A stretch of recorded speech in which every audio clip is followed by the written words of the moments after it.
안녕하십니까. 이어서 경남 소식입니다.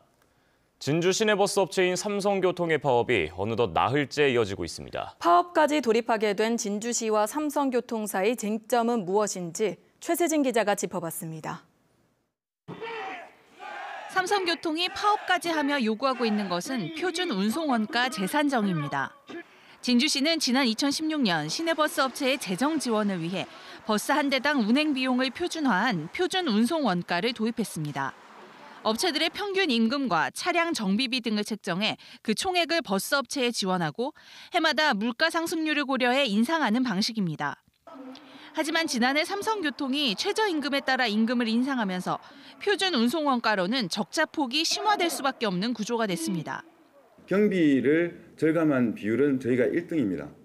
다른 데는 보험료, 차량 정비비 이런 데서 적자가 난 것도 있고 더 많이 내는 것도 있지만 경비는 4사 중에서 삼성교통이 가장 많이 절감을 했고 인건비를 맞추지 못해서 생긴 문제가 있었습니다.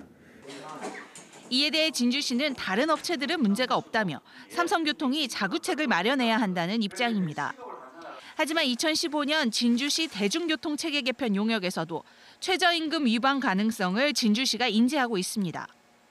양측이 첨예하게 맞서는 가운데 시민단체도 사태 해결을 위해 사회적 합의위원회를 구성할 것을 촉구했습니다. 노인, 여성, 학생, 사회적 취약자들입니다. 이 사람들을 위해서 교통수단을 제공하는 문제는 복지 차원에서 이런 접근을 해야 되는 문제고 진주시도 시내버스 회사들하고 밀당을 한 문제는 아니라고 저는 봅니다. 진주시가 전세버스를 투입하는 데 소요되는 예산은 하루 7,700만 원. 파업 장기화 우려 속에 시민들의 혈세가 낭비되고 있습니다. KBS 뉴스 최세진입니다. 최근 거제에서 신호를 무시한 시내버스에 치인 오토바이 운전자가 숨지는 등 전국에서 일어나는 버스 교통사고가 해마다 2만 건에 달합니다. 안전운전 불이행 등 운전자 과실이 많아 대책 마련이 필요합니다. 보도에 차주아 기자입니다. 이른 새벽 오토바이 한 대가 사거리를 지납니다. 그 순간 시내버스가 좌회전하더니 직진하던 오토바이를 들이받습니다. 좌회전 신호가 들어오지 않았는데 신호를 위반한 겁니다. 조선소로 출근하던 50대 오토바이 운전자는 그 자리에서 숨졌습니다. 양방이 직진인데 그쪽에 앞에 오는 오토바이 못 보고 좌회전하다가 사고 났다고 들었습니다. 통상 그 시간대에 차량이 좀 없다 보니까 위반하는 경우가 가끔씩 있다라고 이야기하더라고요. 20년 가까이 오가던 새벽 출근길에 사고를 당한 아버지를 생각하면 유족들은 황망합니다. 왜 운전을 이렇게 아무 조심성 없이 운전을 하고 신호위반을 해가면서 빨리 갈 필요도 없는 상황이었을 건데 아버지가 그 상황을 제가 생각만 해도 너무 가슴이 아프고. 전국에서 한 해 일어나는 버스 교통사고는 평균 2만여 건, 사상자는 3만여 명에 이릅니다. 사고 원인 가운데 대부분이 안전운전 불이행 등 운전자 과실이고 신호 위반이 뒤를 이었습니다. 전문가들은 버스의 운행 기록을 불시 점검하고 안전교육을 강화하는 등 대책 마련이 필요하다고 지적합니다. 네, 시내버스 회사나 지자체에서는 디지털 운행 기록계나 사고 유형에 따른 교통사고의 체계적인 분석을 통해서 운수 종사자에 대한 안전운전 운행 여부를 좀 지속적으로 확인하는. 일부 시내버스 기사들의 신호 무시와 난폭 운전에 버스 승객은 물론 시내 도로 안전마저 위협받고 있습니다. KBS 뉴스 차주아입니다. 1조 5천억 원을 들여 대규모 아파트를 짓는 김해 한 지역주택조합이 수백억 원대 비리를 저지른 것으로 검찰 수사에서 드러났습니다. 업무대행사가 사업 전반을 주도하며 계약금을 부풀리는 수법으로 수백억 원을 챙겼습니다. 보도에 손원혁 기자입니다. 아파트 4천여 가구를 짓는 김해 EL 지역주택조합 1조 5천억 원 규모로 지난 2015년부터 조합원 3,300여 명을 모아 분양이 흥행했습니다. 조합원 돈만 4천억 원 넘게 투입됐지만 4년이 되도록 착공조차 못했습니다. 검찰 수사 결과 조합 설립부터 운영까지 관여한 업무대행사가 조합에 343억 원의 손해를 끼친 것으로 드러났습니다. 검찰은 업무대행사 대표 53살 김모 씨 등 2명을 구속 기소하고 전 조합장 등 3명을 불구속 기소했습니다. 이들은 토지 매입 용역 계약을 중복 체결하고 분양 용역비와 설계 용역비, 광고 용역비 부풀리기로 조합에 손해를 끼쳤습니다. 조합이 사야 할 땅을 대행사가 선점해 조합의 비싼 값에 되파는 방법 등으로 48억 원을 챙기기도 했습니다. 검찰은 용역비를 부풀린 이중계약서도 확인했습니다. 이렇게 챙긴 돈을 세탁하는 데는 하청업체들이 동원됐습니다. 허위 계약서를 쓰는 수법입니다. 검찰은 업무대행사 대표와 용역업체 대표의 토지와 건물, 예금 등 범죄 수익 225억 원을 추적해 추징 보전했습니다. 재판 결과에 따라 조합에 환수될 것으로 기대됩니다. 검찰은 업무대행사가 조합 설립과 운영을 주도하면서 조합이 견제를 못하고 무력했다고 지적했습니다. 업무 대행사의 측근들로 조합 임원을 구성하는 것을 막을 수 있는 그런 어떤 실질적인 이런 제도적 장치도 없는 것으로 보입니다. 검찰이 현재 경남에서 수사하고 있는 지역주택조합은 모두 8곳. 그동안 제기되온 지역주택조합 곳곳의 비리 의혹이 더 드러날 것으로 보입니다. KBS 뉴스 손원혁입니다. 올해 대학 입시에서 경남의 입시생들은 수시 학생부 종합전형에서 강세를 이어갔습니다. 고교 평준화 지역의 학생 균등 분배에 따른 첫 졸업생이 나온 올해 고등학교 사이의 격차도 크게 줄어들었습니다. 천연수 기자의 보도입니다. 창원의 한 인문계 고등학교. 올해 대학 입시에 졸업 예정자의 90%가 응시했고 3분의 2가 4년제 대학에 합격했습니다. 이 가운데 4분의 1은 수도권 대학으로 지난해보다 2배 높은 성과를 냈습니다. 이 학교는 고교 평준화 균등 분배가 주요했다고 평가하고 있습니다.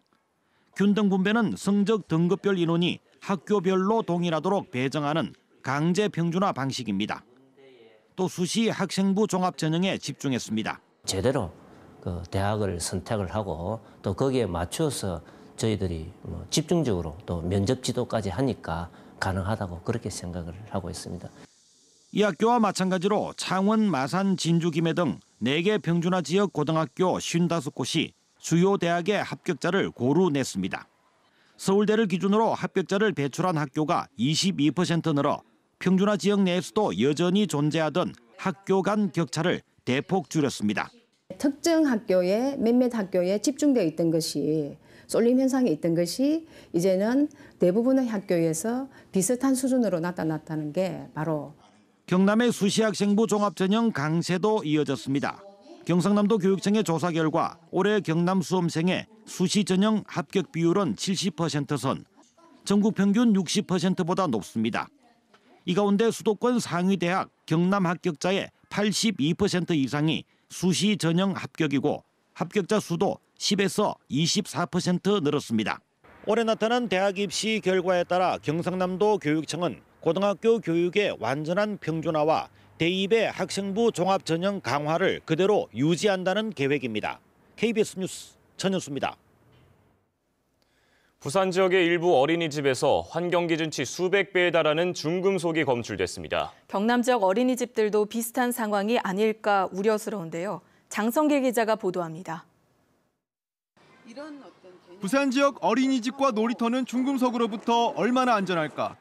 부산시가 각 구군과 함께 어린이집과 놀이터 등 1,500여 시설을 지난해 간이 점검했습니다. 그 가운데 16개 시설을 다시 정밀 조사한 보고서를 KBS가 입수해 살펴봤습니다.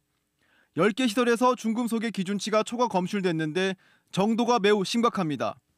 페인트가 칠해진 어린이집 실내 23지점을 조사했더니 카드뮴, 수은 등 5가지 중금속 평균 농도가 환경안전기준의 29배에 달했고 최고 200배 넘게 초과하기도 했습니다. 납의 경우 기준치의 317배를 초과하는 곳도 있었습니다. 예전에 그 제조 과정에서 안료로 사용되었던 그런 원료 중에서 납이라든지 이런 중금속들이 오염되는 경우가 어린이집과 놀이터 합성 고무 바닥재에서도 기준치의 약 6배에 해당하는 중금속이 검출되기도 했습니다. 중금속은 피부로도 흡수되는 데다 성장기 어린이는 중금속에 노출되면 성인보다 훨씬 치명적인 영향을 받을 수밖에 없습니다. 어린이들은 이 대사 자체가 성인보다도 많게는 한 4배 정도 활발하거든요. 그러니까 어떤 물질이 이제 노출되잖아요. 그럼 성인들보다도 흡수가 그만큼 빠르고 특히 어린이들은 그 시설물이나 이런 부분에서 입으로 가져갈 수 있는 특성이 있기 때문에 부산시는 부적합 시설 10곳에 대해 긴급 개선 명령을 내렸지만 아직 3곳은 개선하지 못했다고 밝혔습니다. KBS 뉴스 장성길입니다.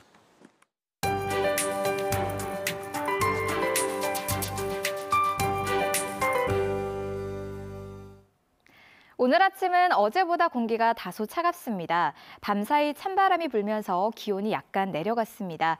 현재 창원의 기온 0도, 진주 영하 6도로 어제보다 2도에서 4도가량 낮은 모습 보이고요.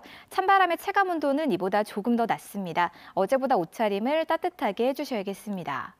찬바람에 미세먼지는 모두 흩어졌습니다. 현재 경남 지역의 미세먼지 농도는 대부분 좋음 단계까지 낮아져 있고요. 오늘은 종일 대기 확산이 원활히 이뤄지면서 먼지가 쌓이지 않겠습니다. 건조특보는 갈수록 확대되고 있습니다. 창원과 김해, 밀양과 양산에는 오늘로 사흘째 건조주의보가 내려져 있고요. 어제 산청에는 추가로 건조주의보가 내려졌습니다. 이렇게 건조한 날씨에는 화재뿐 아니라 감기에도 걸리기 쉽습니다. 호흡기 등 건강관리에 각별히 유의하셔야겠습니다. 현재 위성 영상 보시면 고기압의 영향권에서 먼지까지 거치면서 전국적으로 맑고 깨끗한 하늘이 드러나 있습니다. 오늘 경남 지역은 종일 쾌청한 하늘 볼 수 있겠습니다. 현재 기온은 어제보다 조금 낮습니다. 동부 지역은 함안 영하 7도, 고성 영하 4도를 비롯해 내륙을 중심으로 영하 5도 안팎에 머물러 있고요. 낮 기온은 11도까지 오르면서 어제와 비슷하겠습니다. 경남 서부 지역은 현재 기온 남해를 제외하고 모두 영하권에 머물러 있고요. 낮 기온은 마찬가지로 크게 오르면서 일교차가 상당하겠습니다. 오늘 해상에도 종일 맑은 날씨가 이어지는 가운데 동해남부 먼바다에서 물결이 약간 높게 일겠고요. 그 밖에는 비교적 잔잔하겠습니다. 차가운 북서풍이 잇따라 불어들면서 주말에는 날씨가 조금 더 추워집니다. 한파 수준은 아니지만 평년 기온을 약간 밑도는 날씨가 예상됩니다. 기상정보였습니다. 창원 복림동에 국내 최초의 아파트형 사회적 협동조합인 마을학교 한들산들이 문을 열었습니다. 창원 NC파크가 있는 마산 야구센터 주변 상인들로 구성된 산호동 야구장 상인회가 결성됐습니다. 현대위아가 100년 동안 바뀌지 않던 자동차의 구동축을 바꾼 신제품을 개발했습니다. LG전자와 GS칼텍스가 손잡고 전기차 충전과 대여, 경정비가 가능한 융복합 주유소 구축에 나섭니다. 경상남도가 설 연휴가 끝나는 다음 달 8일까지를 물가 안정 특별 대책 기간으로 정하고 설 성수품에 대한 가격 동향과 수급 상황을 점검합니다. 경남도는 실국 본부장으로 구성된 시군 물가 책임관을 지정하고 도와 시군이 합동 점검반을 꾸려 전통시장과 유통매장을 확인할 계획입니다. 또 지역경제 소비 촉진과 전통시장 이용 활성화를 위해 주변 주차 허용 구간 확대와 온누리 상품권 홍보에도 나서기로 했습니다. 경남은행이 전통시장 온누리 상품권 6천만 원어치를 창원시청에 기탁했습니다. 창원시는 경남은행이 맡긴 상품권을 지역 소외계층 1,200여 가구에 전달해 설 제수용품과 생필품을 사는 데 쓰이도록 할 예정입니다. 경남은행은 경남 18개 시군 등 전통시장 온누리 상품권 2억 원어치를 기탁해 4천 가구를 지원할 계획입니다. 올해 프로야구 올스타전이 NC다이노스의 새 홈구장인 창원 NC파크에서 열립니다. KBO는 지난 20일 열린 올해 1차 이사회에서 오는 7월 20일 창원 NC파크에서 올해 올스타전을 열기로 했습니다. 프로야구 올스타전은 지난 1982년에 시작해 올해 38번째로 마산에서 열리는 건 지난 2000년 이후 두 번째입니다. 정치자금법 위반 혐의로 1심에서 의원직 상실형을 선고받은 자유한국당 엄용수 의원의 항소심 첫 공판이 어제 부산고법 창원재판부에서 열렸습니다. 엄 의원은 지난 2016년 국회의원 선거를 앞두고 보좌관 유모 씨와 공모해 기업인이면서 하만선거사무소 책임자였던 안모 씨로부터 불법 선거자금 2억 원을 수수한 혐의를 받고 있습니다. 1심 재판부는 엄 의원에게 의원직 상실형인 징역 1년 6월을 선고했습니다. 뉴스를 마칩니다. 시청해주신 여러분 고맙습니다.